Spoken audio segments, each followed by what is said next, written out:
ठीक है जी। Borrowing cost के हम एक दो प्रैक्टिस क्वेश्चंस करते हैं। क्वेश्चन हम ये करते हैं जी, हमारा है प्रैक्टिस क्वेश्चन 1 स्पिन लिमिटेड के नाम से। रिक्वायरमेंट पढ़ें इसकी सबसे पहले। Calculate the amount of borrowing cost to be capitalise on 30 June 2015 कि इस दिन को हमने कौन सी कॉस्ट कैपिटलाइज करनी है वो हमने फाइंड आउट करनी है with the requirement of international accounting standard, जो हमारा IAS है उसके मुताबिक। कहते हैं borrowing cost calculation should be based on number of month. अगर हम बोरिंग कॉस्ट कैलकुलेट कर रहे होंगे तो नंबर ऑफ मंथ्स हैं हमें वो शो करने पड़ेंगे, कितने महीने की है कितने महीने की नहीं है। सवाल पढ़ते हैं। कहते हैं जी on September 1 2014 spin industries limited started construction of its new office. उन्होंने अपना नया ऑफिस बनाना शुरू किया एंड कंप्लीटेड ऑन 31 मई 2015। इस तारीख को उन्होंने क्या किया, अपना ऑफिस कंप्लीट कर लिया। एक चीज आपने याद रखनी है, आप जब अपने फाइनल एग्जाम में जाएंगे, अगर आपको सवाल आइए 16 का आ जाए, 23 का आ जाए, 36 का आ जाए और इसके अलावा 40 का आ जाए, इन क्वेश्चंस में आपने एक चीज बहुत ज्यादा जिसके ऊपर कहते हैं ना ध्यान देना है, वो है इन क्वेश्चन में जो डेट्स गिवन की जाएंगी उनको आपने बहुत ज्यादा ध्यान से देखना है। बिकॉज ये डेट्स और इन डेट्स के ऊपर जो इवेंट्स होंगे उन इवेंट्स के ऊपर हमारा सवाल पूरा बिल्ड हो रहा होगा। जैसे आप देखें, अभी तक जितनी मैंने चीज पढ़ी जो मेरे माइंड में आया, ईयर एंड हमारा ये है और जो मेरी बिल्डिंग कंप्लीट हो रही है वो इस तरीके हो रही है। मतलब साल खत्म होने से पहले ही क्या हो रही है, मेरी बिल्डिंग कंप्लीट हो रही है। तो ये जो है ना, ये बहुत अहम चीजें हैं जिसको हमने देखना है। अच्छा, वो कहता है जैसे payments made to contractor were as follows के जो आपने कॉन्ट्रैक्टर को पेमेंट्स की हैं वो कुछ इस तरीके से हैं। आपने पहली पेमेंट की उसको 1 सितंबर 14 को, दूसरी पेमेंट की दिसंबर को, तीसरी पेमेंट की है फरवरी में, चौथी पेमेंट की है आपने जून के महीने में। ये 4 पेमेंट्स आपने की हैं। In addition to the above payments, इन पेमेंट्स के अलावा Spin industries Limited made a fee of ₹8 million, उसने 8 मिलियन फी भी पे की है ऑन सितंबर 14 को for obtaining a permit along with the construction of a building, ताकि वो परमिट जो है वो भी हासिल कर सके बिल्डिंग कंस्ट्रक्ट करने का। हमने कहा जी ठीक है। ये उसने हमें सारी बातें बताई हैं जो बिल्डिंग के ऊपर कॉस्ट उसकी इनकर हो रही है। यहाँ तक बात जो है ये किसकी है कि जो बिल्डिंग के ऊपर कॉस्ट इनकर हो रही है ये उसकी बात हो रही है। आगे वो कहता है the project was finance through following resources, in resources के जरिए हमने क्या की है, इस प्रोजेक्ट की फाइनेंसिंग की है। कौन कौन से हैं, कहता जी हमने 1 अगस्त को 2014 एक मीडियम टर्म लोन लिया था 25 मिलियन का, was obtained specifically for the construction of building, जो सिर्फ और सिर्फ इस बिल्डिंग के लिए ही लिया गया था। तो यहाँ पे इसने हमें बात क्लियरली आइडेंटिफाई कर दी है कि ये वाला जो लोन है ये मेरा कौन सा है, ये मेरा स्पेसिफिक लोन है। इसने ये क्लियरली मुझे बता दिया है।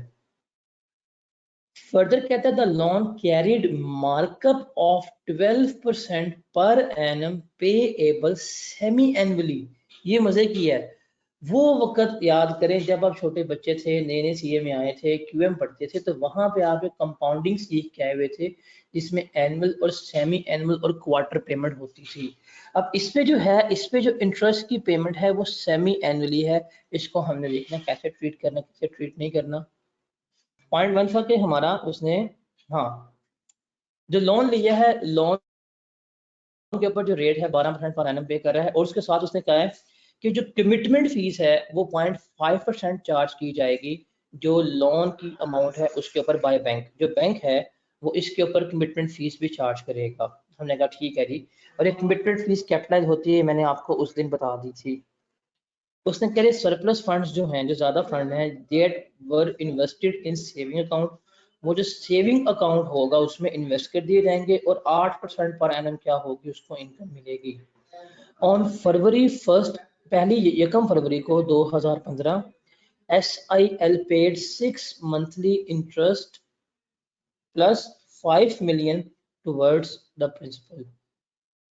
उसने क्या किया, यकम फरवरी को उसने इंटरेस्ट पे किया है 6 महीने का और उसने 5 मिलियन की लोन की रीपेमेंट भी किया है। तो ये उसने 2 चीजें हैं वो की हैं। हमने कहा ठीक है जी। तो ये बड़ा मजे का सवाल, ये जो एडजस्टमेंट है ये सबसे हैवी एडजस्टमेंट है आज तक की स्पेसिफिक लोन के बारे में आई हुई। मतलब इसमें 3 चीजें इन्वॉल्व कर रहा है वो। नंबर 1, इंटरेस्ट की कैलकुलेशन। नंबर 2, इसमें जो क्या कहते हैं इन्वेस्टमेंट इनकम उसकी कैलकुलेशन। नंबर 3, जो कमिटमेंट फी है वो भी इसमें शामिल है। और नंबर 4 जो सबसे अहम है वो है रीपेमेंट। रीपेमेंट भी शामिल है। तो इससे ज्यादा सिनेरियो जो कभी भी लोन में इन्वॉल्व नहीं हो सकते। इंटरेस्ट भी है, इन्वेस्टमेंट भी है, कमिटमेंट फी भी है और रीपेमेंट भी है। हम इसको देखते हैं क्या करना क्या नहीं करना। उसके बाद है जी existing running finance facilities of SIL, जो उसने ऑलरेडी लोन लिया हुआ था उसके बारे में उसने हमें कुछ मजीद बातें बताई हैं। अभी जो एग्जिस्टिंग रनिंग फाइनेंस का मतलब क्या है कि ये हमारी जनरल बोरिंग्स है, वो हमारी स्पेसिफिक बोरिंग्स थी। ये मेरी क्या है, ये मेरी जनरल बोरिंग्स हैं। तो ये भी इसने हमें गिवन की हुई है। अब जो उसने रनिंग फाइनेंस लिया हुआ उसमें क्या है कि रनिंग फाइनेंस की फैसिलिटी 28 मिलियन की उसने बैंक ए से ली थी, जिसका इंटरेस्ट था 13%। 13% इसका इंटरेस्ट लेके चल रहा था। The average outstanding balance during the period of construction was 25 million. जो उसका बैलेंस है था ना वो 25 मिलियन का बाकी था। रनिंग फाइनेंस जो है 25 मिलियन का उसने बैंक बी से लिया हुआ था और जो मार्कअप था उसके ऊपर 3 मिलियन इंटरेस्ट पे कर रहा था।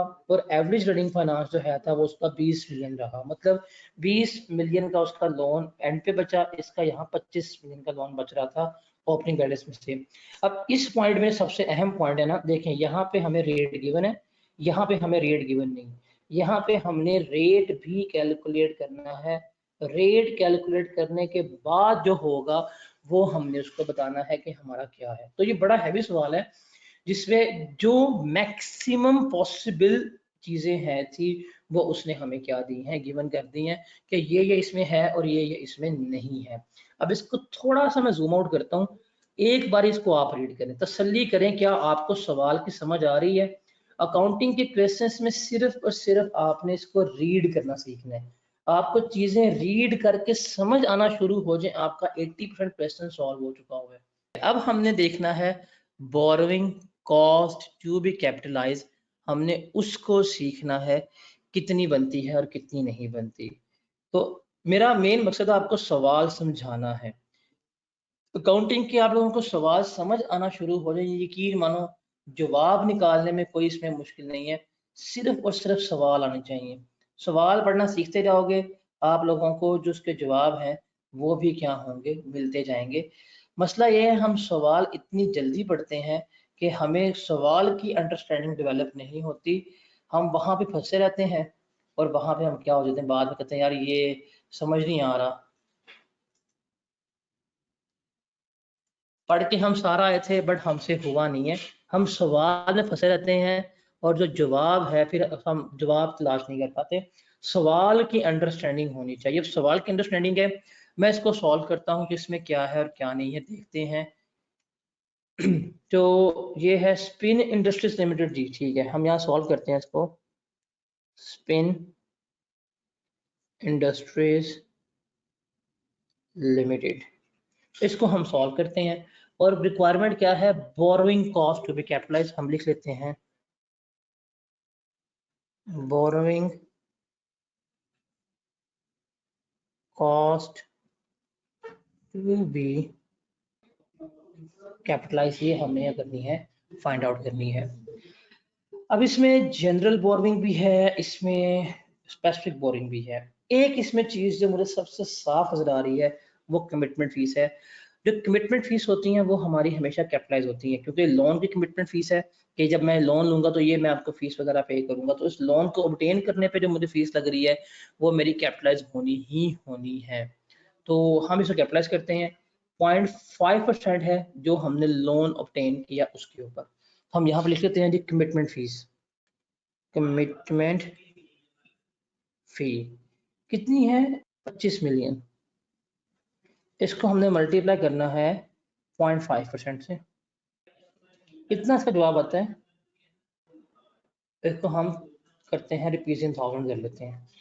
25 मल्टीप्लाई बाय 0.05, ये बनेगा 1.25। इसको मल्टीप्लाई किया हमने 1000 से, तो ये 12,500 बनेगा रुपीज इन थाउजेंड में।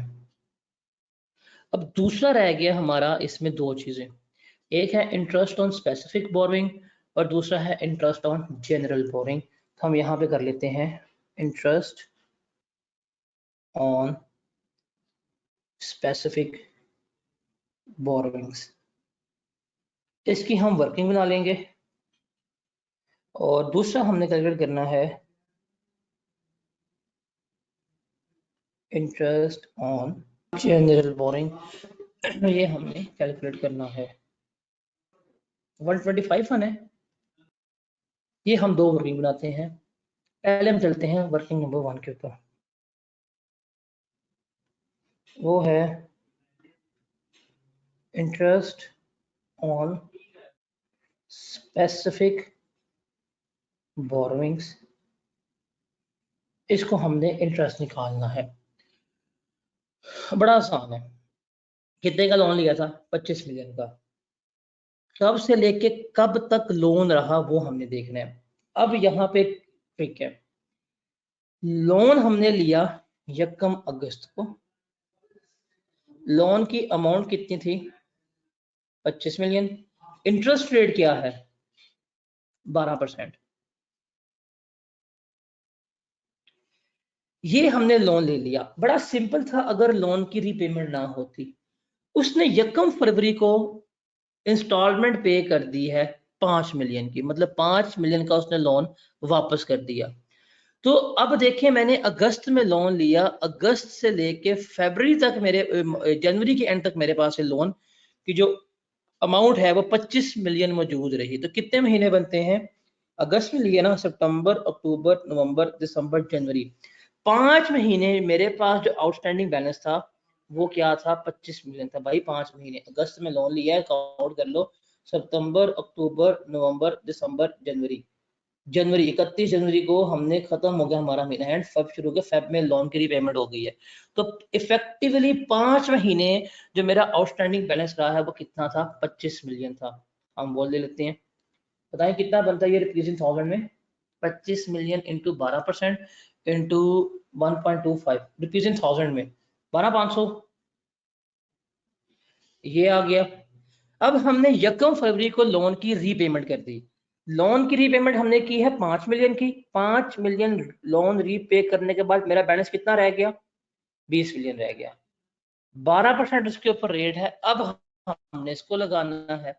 अब देखें यहाँ पे गलती होनी है कि ईयर एंड हमारा 30 जून है और कंप्लीट हमारी बिल्डिंग 31 मई हो गई है। हमने अब कौन सा डे पे जाना है उसका फैसला कर लेते हैं। ईयर एंड पे कि जब बिल्डिंग कंप्लीट हुई है तब जाएंगे।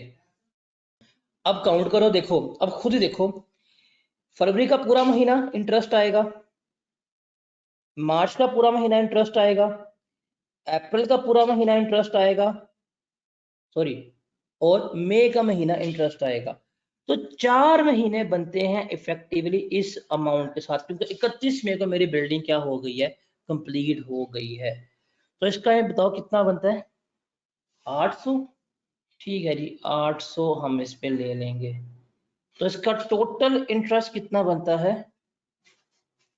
इसका पता होता भाई साहब, ये चलें जी, ये हमारा बन गया इंटरेस्ट ऑन स्पेसिफिक बोरोइंग।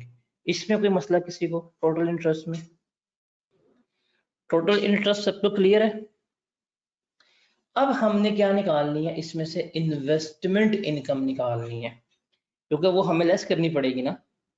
तो हम यहाँ पे इंटरेस्ट ऑन स्पेसिफिक बोरिंग आ गया, ये इंटरेस्ट ऑन स्पेसिफिक बोरिंग आ गया, कितना आ गया 2050, ये हमारा इंटरेस्ट ऑन स्पेसिफिक बोरिंग आ गया। अब दूसरा है हमारे पास जनरल बोरिंग और इन्वेस्टमेंट इनकम, तीसरी, तीन चीजें हम, दो चीजें हमने और निकालनी है कि हमने इन्वेस्टमेंट इनकम जो है वो भी तो कैलकुलेट करनी है, और जो इनकम होगी वो हमने यहाँ पे लेस करनी है। चलिए जी, अब इन्वेस्टमेंट इनकम को देखने के लिए ये मुझे पेमेंट जो है वो देखनी पड़ेगी कि मैंने पेमेंट कब कब की है और कितने कितने अरसे की पेमेंट की है। तो आसान है, बड़ी सिंपल सी बात है। हम वर्किंग थ्री में चलते हैं इन्वेस्टमेंट इनकम की। हमने लोन लिया था 1 अगस्त 14 को, ठीक है, 25 मिलियन का हमने लोन लिया। ये लोन लिया, इसमें से जो पहली हमारी अमाउंट कम हुई होगी वो कौन सी, जो कमिटमेंट फीस थी वो हमने इसमें से पैसे पहले पे की होगी उसी दिन ही, जिस दिन लोन लिया था उसी दिन हमारी कमिटमेंट फीस कम हुई थी। कितनी बनती है कमिटमेंट फी, 1.25 लाख रुपया हम क्या कर देंगे इसमें से लेस कर देंगे। ये 1.25 लाख रुपया हमने लेस कर दिया। उसके बाद वापस चलो सवाल पे, हमने यहाँ पे ली थी परमिट फी 8 मिलियन की, वो भी तो हमने इसी में से ली होगी ना, इसी में से पे किया होगा 8 मिलियन, तो वो भी हम इसमें से लेस करेंगे। जब कम सितंबर को ही भी महीना पूरा हुआ तो हमने साथ ही फी पे कर दी, तो वो वाली फी भी लेस कर दो इसमें से। कौन सी है ये है थी हमारी परमिट फी 8 मिलियन, ये भी लेस कर दी जाएगी। उसके बाद सेम डेट पे हमने 10 मिलियन की पेमेंट भी की है, तो वो भी लेस कर दो। मतलब लोन लेके 1 महीने के अंदर अंदर मैंने ये 3 पेमेंट्स इस लोन में से कर दी हैं। अब ये 3 पेमेंट करने के बाद जो मेरे पास बैलेंस बचेगा वो मैंने इन्वेस्ट किया होगा, तो कितना बैलेंस बचता है, 25 मिलियन हमारे पास आया था ये, इसमें से हमने लेस किया 125,000, इसमें से लेस किया हमने 8 मिलियन, इसमें से लेस किया हमने 10 मिलियन। ये तो अजीब गरीब सा आ गया। 6875000 मुझे यकीन ही नहीं है। 25 1 2 3, ये इसमें लेस किया 8 मिलियन, फिर लेस किया 10 मिलियन, फिर लेस किया ये 6875000। तो ये अमाउंट जो है 6875000, ये वो अमाउंट है 1 महीने के बाद जो मुझे बची होगी, जो मैंने क्या करनी है, इन्वेस्ट करनी है। तो देखें जी, मैंने इन्वेस्ट की और रेट क्या है, 8% पर एनम है।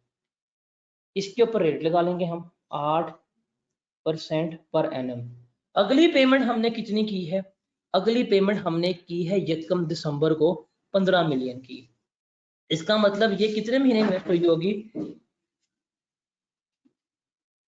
सितंबर का पूरा महीना, अक्टूबर का पूरा महीना, नवंबर का पूरा महीना, 3 महीने सिर्फ और सिर्फ मैंने इसके ऊपर इनकम कमाई होगी। कितने पैसे बनते हैं, 137,500। ये क्या है, मेरी इन्वेस्टमेंट इनकम है। अब अगली पेमेंट मैं कब कर रहा हूं, 1 दिसंबर 14 पे कर रहा हूं, और वो कितनी पेमेंट कर रहा हूं मैं, 15 मिलियन की पेमेंट कर रहा हूं अगली। अब 15 मिलियन की पेमेंट मैंने करनी है। अब आप मुझे खुद बताएं, ये मैंने इस दिन पे करना है, मेरे पास तो जो बैलेंसिंग अमाउंट पड़ी है वो इतनी है, ये अमाउंट तो सारी की सारी मैंने पे कर दी। जो रिमेनिंग अमाउंट है वो मैंने किससे पे की होगी, जनरल बोरिंग से कितनी पे की होगी यार? सिंपल सी बात है, 15 मिलियन का लेस कर दो 687510। ये वाली जो अमाउंट है 8125,000 ये हमने कहाँ से पे की है? जनरल बोरिंग से पे की है। इसका मतलब जो इंटरेस्ट है, इनकम तो मेरे पास ये 3 महीने की आ रही है 1375000। मैं ये भी लिख लेता हूँ 1375000 आई है। इसको अगर हम इन 1000 कर लें 1375000 ये बनेगी 137.5 बनेगी, ये हमारे पास आ जाएगी। अब हमारे पास क्या रह गई है? जनरल बोरिंग रह गई है। देखिए जनरल बोरिंग पे मुझे क्या करना है? मुझे सबसे पहले क्या चाहिए? नंबर 1 कैपिटलाइजेशन रेट चाहिए। फिर कैपिटलाइजेशन रेट की मदद से मैं क्या करूंगा? मैं इंटरेस्ट कैलकुलेट कर लूंगा। अब कैपिटलाइजेशन रेट निकालने का फॉर्मूला क्या था अगर आपको याद हो? हम लेते हैं इंटरेस्ट डिवाइड करते हैं लोन की अमाउंट। इंटरेस्ट हमने कितना कमाया? इसने हमें गिवन की है यहाँ पे। इसने कह रही 3 मिलियन इंटरेस्ट यहाँ पे है और यहाँ पे जो है था ना वो 13 मिलियन था, 25% मिलियन। ठीक है, तो 25 मिलियन का 13% लें, कितना बनता है इंटरेस्ट बताइएगा? एक बार हम जनरल फैसिलिटी देख लेते हैं। 28 मिलियन का लोन था, एवरेज बैलेंस हमारा 25 रहा है, 13% इंटरेस्ट रेट था और हमारी शुरू हो रही है सितंबर से। तो आउटस्टैंडिंग क्या होगा हमारे पास? ठीक है ठीक है ठीक है, हमें आउटस्टैंडिंग लोन निकालना है ना, तो आउटस्टैंडिंग इंटरेस्ट चाहिए जब से हमारा पीरियड शुरू हो रहा है। तो पीरियड शुरू हो रहा है हमारा सितंबर से, तो सितंबर से शुरू करें इसको। सितंबर अक्टूबर नवंबर दिसंबर जनवरी फरवरी मार्च अप्रैल मई, ये बनता है हमारे पास 8 महीने का इंटरेस्ट मेरे ख्याल से बन रहा है। लोन की अमाउंट जो है मेरे पास वो कितनी है? 25 मिलियन, 13% इसके ऊपर रेट है और हमने देखना है कि इस साल का इंटरेस्ट कितना बनेगा इसका। तो सितंबर में हमारी कैपिटलाइजेशन शुरू होनी है, तो सितंबर से लेके ईयर एंड तक कितने महीने बनते हैं हमारे? 9 महीने बनते हैं। ईयर एंड नहीं, सॉरी, हमारी कब खत्म हो रही है? 31 में खत्म हो रही है ना, 31 में खत्म हो रही है, तो पीरियड एंड तक, पीरियड एंड तक हमारे कितने महीने बनते हैं? सितंबर 9 महीने। तो ये 9 माह का हमें इसके ऊपर इंटरेस्ट निकालना पड़ेगा, हम पूरे साल का इंटरेस्ट नहीं निकाल सकते। ये सबसे इसका टेक्निकल पॉइंट है। 2437500 ये इसका इंटरेस्ट बनता है। तो इंटरेस्ट ये हो गया प्लस 3 मिलियन हो गया जो उसने हमें गिवन किया है, ये फिक्स अमाउंट है। और डिवाइड करना है हमने दोनों लोन से। एक लोन है हमारे पास 20 मिलियन और दूसरा है हमारे पास 25 मिलियन। टोटल हमारे पास लोन जो है वो 45 मिलियन का बन रहा है। 45 मिलियन, जरा बताएं हाँ कितना बनता है ये? 12.8% हमारा क्या बनेगा? इसका इंटरेस्ट कैपिटलाइजेशन रेट बन रहा होगा। अब कैपिटलाइजेशन रेट हमें आ गया, अब हमने इंटरेस्ट कैलकुलेट करना है, कितने महीने का इंटरेस्ट आना चाहिए और कितने महीने का इंटरेस्ट नहीं आना चाहिए। तो उसमें सिंपल सी बात है, हमने देखनी है पेमेंट के ऊपर। ये जो पेमेंट की थी, payment multiply by rate multiply by time, इसको हमने लेके चलना है। तो जनरल बोरोइंग से हमने जो जो पेमेंट की है वो पकड़ लो। एक हमने ये पेमेंट की है 8125,000 की, दूसरी हमने पेमेंट कौन सी की होगी इसी डेट पे, 1 दिसंबर पे। हमने एक इंटरेस्ट पे किया होगा क्वार्टरली, जो 6 महीने का इंटरेस्ट है ना, तो दिसंबर एंड हमारा जो है वो 6 माह बन रहा है। हमने इंटरेस्ट भी पे किया होगा, लोन लिया है, तो हम पेमेंट वाइज चलते हैं। फर्स्ट पेमेंट जो दिसंबर की है वो कौन कौन सी हुई होगी? पहले हमने पे किया 812500, एक हमने ये पेमेंट की है, दूसरा हमने इंटरेस्ट पे किया होगा लोन के ऊपर। लोन हमने लिया था 25 मिलियन का, ऊपर इसका इंटरेस्ट रेट था हमारा 12% पर एनम, और उसका इंटरेस्ट 6 माह कितना बनता है, लेकिन इसको हमने अगस्त से काउंट करना है क्योंकि अगस्त को लोन लिए ना, तो अगस्त से करें 6 माह नहीं बनेंगे, ये आई थिंक 5 महीने बनेंगे, 5 महीने का इंटरेस्ट बनता है। तो इसमें डेट्स इतनी ज़्यादा है, खुद मैं कंफ्यूज हो रहा हूँ। अगस्त में हमने अगस्त में लोन लिए 1250, एक हमने ये पेमेंट की इस महीने में, और तीसरी मैंने प्रिंसिपल वापस किया है। प्रिंसिपल वापस क्या किया है, किस तारीख पे, ये 1 फेब को पेमेंट हो रही है, 1 फेब आएगी, ये नहीं यहाँ पे आएगी। हमें सिर्फ यहाँ पे यकम दिसंबर को देखो, यकम दिसंबर को जो पेमेंट की है वो हमने लेनी है, ना कि हम पूरी की पूरी पेमेंट लें। यकम दिसंबर को सिर्फ हमने ये पेमेंट की है, इसके ऊपर हमारा कैपिटलाइजेशन रेट हमने निकाला है 12.8%, उसको पकड़ लो। और ये कितने माह तक चला होगा, आपका पीरियड एंड क्या है, पीरियड एंड 31 में, तो दिसंबर पे हमने खर्चा किया, तो काउंट करें कितने बनते हैं, 6 मंथ्स बनते हैं। 6 मंथ का इंटरेस्ट बताओ कितना बन रहा है इसके ऊपर, 490750। दूसरी पेमेंट हमने की है 1 फरवरी को। अब 1 फेब को हमने जो पेमेंट की है वो इंटरेस्ट की पेमेंट की है और लोन रीपे किया है, दो हमने पेमेंट की है। लोन की रीपेमेंट की है 5 मिलियन की, और इंटरेस्ट हमने निकाला 6 माह का, इसका इंटरेस्ट था 1250 का। ये पेमेंट, ये दो पेमेंट हुई है 1 फरवरी को, और की पेमेंट जा रही है, और एक तीसरी पेमेंट भी जा रही है 12 मिलियन की। 3 पेमेंट हमने की हैं इसमें, तो टोटल पेमेंट्स कितनी बनती हैं, 5 और 12 17, 17 मिलियन और एक 17, 18, टोटल कितना बनता है इसका, 1825। ये आ गया इसका, ये इस पे रेट लगाओ 12.8%।